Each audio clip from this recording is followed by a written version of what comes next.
Hey, welcome back to day 14 of Advent of Vim 2025. Today we're going to talk about some more vimrc stuff, more options, and how to set up keymaps. Special thanks go out to all the people that joined my YouTube channel membership or did some super chats or super thanks, and of course also the GitHub sponsors here. Hi, my name is Marco. Let's get started.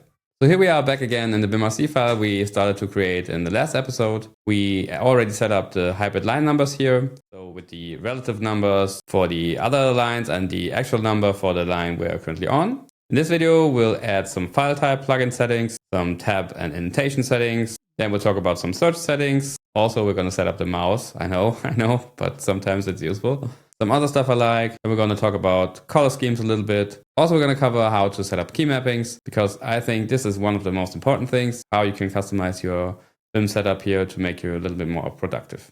So let's start with setting up the file type plugin settings. The way we're going to do this here is just pasting in the options I've set for each of these categories, and then just have a quick glance over them and explain what's necessary. But if you want to know more details about them, you can always look at the help file for that. So that's why I gave this example here. If you want to know more about some option, you can just type help, and then maybe in this case it's file type overview, but you can look at every option if you just single quote and then the option name. So RNU, for example, and you go to the option number here in the help file and can read more about it. So we want to enable the file type detection here, and going to use these settings here for that. I haven't sourced this file yet. By default, if you type in file type here, so the file type detection is on by default, the plugin detection is also on by default, and the indentation settings is off by default. So I probably didn't need this one and also this one, but it also doesn't hurt if you just set it the way you want here. And I guess also because this file type detection is on, the syntax highlighting was on before already, but I'm just gonna set this here anyway. So let's write this file and source this file. And now if we type file type again here, we should see also the indentation setting is on. So that's the way we're gonna go about it. We're gonna paste in the options here and then gonna source the vimrc file to see how they work here. So here are the tab and indentation settings I like. So before applying those, if I press tab here, you see we get like 8 spaces, and these are actual tab characters. I like spaces more. I know there can be some kind of war between tab and spaces levels, but I just like spaces. And I also don't like the large indentation level, so I just set it to 2. So let's apply these settings here and see what we get now. So if I hit tab now, you see these are just 2 spaces that are set in here, and if I'm pressing one more space here by manual and press tab again, then just 1 space gets added. That's basically the smart tab option here and the other things. And I also have these auto indent settings here that I like. So let's undo these things we did here, the tabbing. And if you want to learn more about these options, you can always look in the help. So these are the search settings I like. I actually like to see the search things highlighted. I also like that it already gets highlighted while I do the search. Just a quick demo here. Let's just enable highlight search and now search for highlight search or HLSE, for example. You see this term here is highlighted, but if I also set the ink search option here, you can see that while I'm typing what I'm going to search here, that's already getting highlighted while I type the search. And the ignore case is that I can, I don't have a nice example for that here.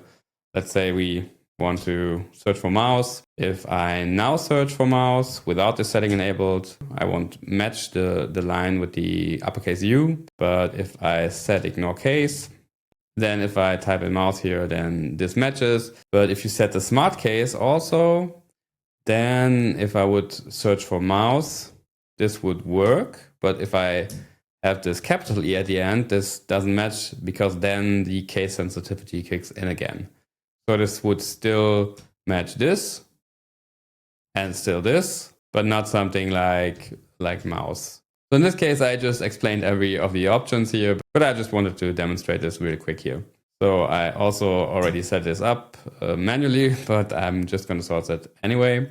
Let's undo the change here we did on the mouse, and I just pasted these lines in here for the mouse settings. So currently with these settings here, I can't do anything with the mouse, not highlight, not do anything, and There are quite a few ways you can set this up. This is just the default way that neovim does it, and I just copied it because it simply worked for me. If you want to know more, just look at the help. So let's write this and source this, and now I can actually select these. If I just create a split here, I can jump between the splits here, and yeah, you get the idea. So here are a bunch of different other settings, like setting the default encoding and the history size. Autoread just reads the file if it gets changed by something else automatically, so you always have the updated contents of the file. Let me just quickly demonstrate what hidden does. If I wanted to switch to my other buffer I have open here, because I just copied these things over from another file here, right? The options. Then it says, oh, no write since last change, because I pasted these in and I haven't written this buffer yet. Vim won't allow me to change the file until I write this. Or if I set hidden, it allows me to switch buffers and switch to this buffer here without having written the other file here. I like this a lot better. It will still nag you if you want to close a file and haven't written it yet. So this works fine for me. I like it more if the new splits appear below or right of the current window. Then there are a bunch of others here. I like to set, maybe one that's easy to show is set less status to 2. Then you always have this the status bar here on the bottom. I like that. So the completion options here to have a menu and a pop-up, and a pop-up menu here for the wild options as well. So let's actually just quickly set these wild options here to POM tag file. This is stolen from the neovim default, but now if I press H and tab here, you see I've got this pop-up that's like a pop-up menu, not the horizontal pop-up list we had before. Let's set it to an empty option again. If I now have the H and press tab, you see we have this horizontal menu for that. So I like this.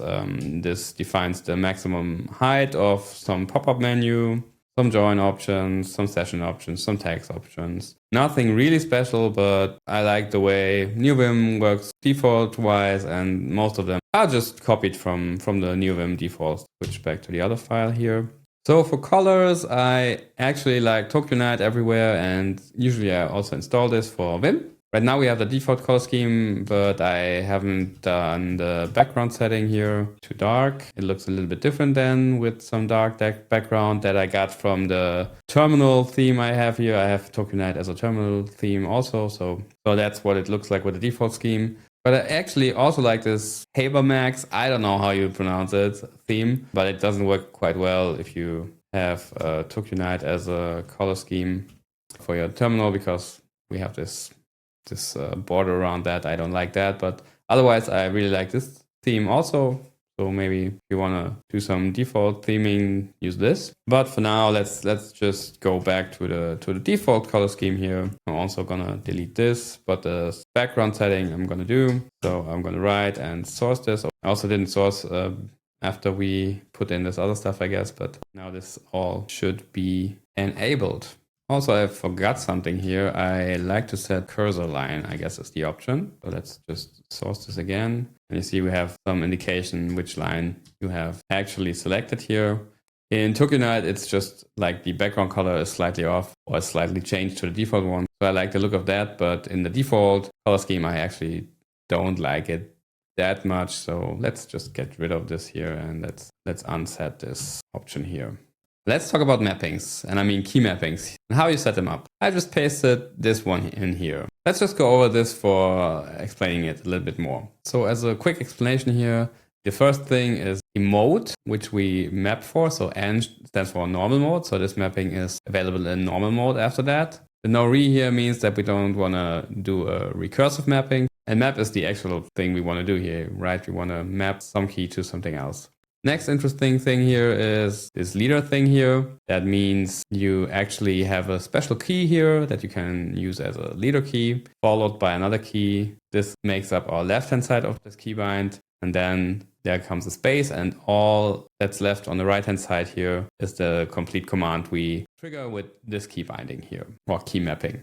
By default, the leader key is the backspace key. So let's look at the right hand side to understand the command here. So this means we press colon in normal mode. So this is a normal mode mapping. So we can imagine that you are in normal mode, then you press the colon, then you type out this whole thing. And that's also why we need this CR at the end. We would miss that. We would just stay in command mode after pressing this mapping. Yeah, let's write this. Let's source this. Search for HL search. A default value for this is HL search, as we see here. Let's press N again until we're down there. Put this on top here again. And now if we press leader H, so in this case backspace H, we see we just entered this command here. And this exclamation mark toggles an option on and off. So it was on before, now it's toggled off. Let's do it again. So it's toggled on again. And you actually see this in your command line here. You don't actually want to see what you do here.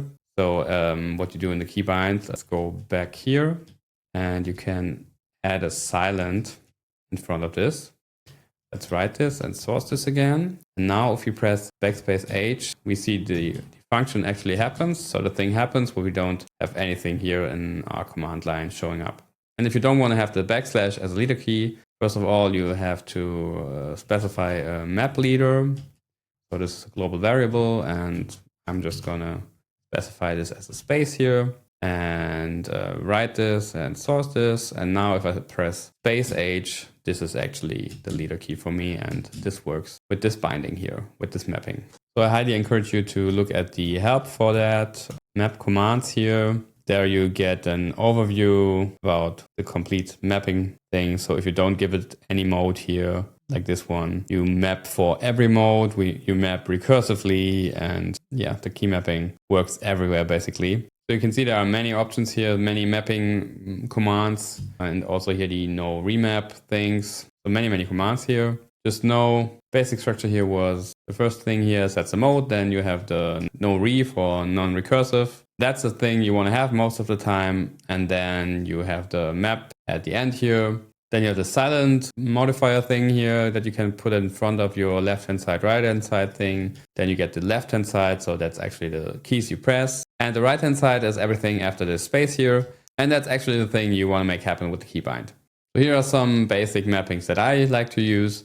These here involve the system clipboard. There are some for buffer navigation and for quick fix navigation, and these search highlighting things. But you can imagine that you can do a lot of stuff here. Let me emphasize again that you want to have the no re thing in the mapping command, because in this example here, like the right hand side contains the key you have on the left hand side, and that would result in some infinite loop. So be mindful of that. So don't forget to like and hype and subscribe to the channel. Join the channel membership. Use the donation options. I hope you'll be here in the next one. See you around and take care.